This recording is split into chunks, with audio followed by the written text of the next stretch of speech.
Kannur അഞ്ചരക്കണ്ടിയിൽ BDS വിദ്യാർത്ഥി നിതിൻ രാജിന്റെ മരണം അത്യന്തം വേദനയുണ്ടാക്കുന്നതെന്ന് മുഖ്യമന്ത്രി പിണറായി വിജയൻ. പുരോഗമന കേരളത്തിന് ഒരു തരത്തിലും അംഗീകരിക്കാൻ കഴിയാത്ത വാർത്തകളാണ് മരണവുമായി ബന്ധപ്പെട്ട് പുറത്തുവരുന്നത്. വിദ്യാർത്ഥിയെ മരണത്തിലേക്ക് തള്ളിവിട്ടത് ആരായാലും മാപ്പർഹിക്കാത്ത കുറ്റമാണെന്ന് മുഖ്യമന്ത്രി പറഞ്ഞു. ദീപക് ധർമ്മടം ആ വാർത്തയുടെ വിവരങ്ങൾ വെച്ചു. ദീപക്, മുഖ്യമന്ത്രി ഫേസ്ബുക്ക് പോസ്റ്റിൽ പറയുന്നത് എന്താണ്? ഹാഷ്മി, മുഖ്യമന്ത്രി നാടാകെ വേദനയിലാണ്. നിതിൻ രാജിന്റെ മരണം അതൊരു ദാരുണമായ ജാതിവെറിയുള്ള കൊലപാതകത്തിലേക്കാണ് അതിലെ വിവരങ്ങൾ എത്തിക്കുന്നത്. ഒരു പക്ഷേ മാനസികമായി ഒരു വിദ്യാർത്ഥി അങ്ങേയറ്റം പീഡിപ്പിക്കപ്പെടുന്നു, അത് കറുപ്പിന്റെ പേരിൽ, ജാതിയിൽ ദളിതനായതിന്റെ പേരിൽ എന്നുള്ള വസ്തുതകളാണ് പുറത്തു വന്നത്.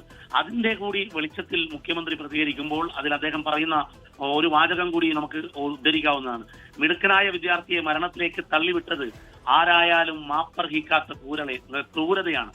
കേരളമാകെ നിതിൻ രാജിന്റെ കുടുംബത്തിനൊപ്പമാണ് എന്ന് പറയുന്നു. മറ്റൊരു കാര്യം മുഖ്യമന്ത്രി പറയുന്നത്, ക്യാമ്പസുകളിൽ ജാതീയ വിവേചനങ്ങൾ നിയമം മൂലം അവസാനിപ്പിക്കാൻ വേണ്ടി ഉള്ള നീക്കങ്ങൾ ആരംഭിച്ചുവെങ്കിലും കേന്ദ്ര സർക്കാർ അതിന് തയ്യാറാകുന്നില്ല.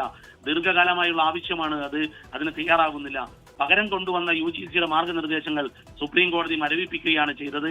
അങ്ങനെ ജാതി വിവേചനങ്ങൾ ക്യാമ്പസുകളെ വലിയ രീതിയിൽ ദുർബലപ്പെടുത്തുകയും ക്യാമ്പസുകളിൽ വലിയ അരാജകത്വം ഉണ്ടാക്കുന്നു, ദാരുണമായ കൊലപാതകങ്ങൾ ഉണ്ടാക്കുന്നു എന്നുള്ളത് എണ്ണി നിരത്തിക്കൊണ്ടാണ് മുഖ്യമന്ത്രിയുടെ ഫേസ്ബുക്ക് പോസ്റ്റിന്റെ പശ്ചാത്തലം. ഇന്ന് അംബേദ്കർ ദിനവുമായി ബന്ധപ്പെട്ട് അദ്ദേഹം പറയുകയാണ്, ആ ജാതി വിവേചനം ഇല്ലാതാക്കാനുള്ള പ്രവർത്തനത്തെക്കുറിച്ച് പറഞ്ഞാണ് ഈ ദാരുണമായ അന്ത്യത്തെക്കുറിച്ച് പറയുന്നത്. ജാതി വിവേചനം മൂലം വിഭജനവും വിദ്വേഷവും വളർന്നുകൊണ്ടിരിക്കുന്നു. ഇതിനെക്കുറിച്ചുള്ള ഈ പ്രവണതകളെക്കുറിച്ചുള്ള ആശങ്കപ്പെടുത്തലാണ് യഥാർത്ഥത്തിൽ മുഖ്യമന്ത്രി ഫേസ്ബുക്ക് പോസ്റ്റിലൂടെ പങ്കുവയ്ക്കുന്നത്. ഹാഷ്മി, ഓക്കെ.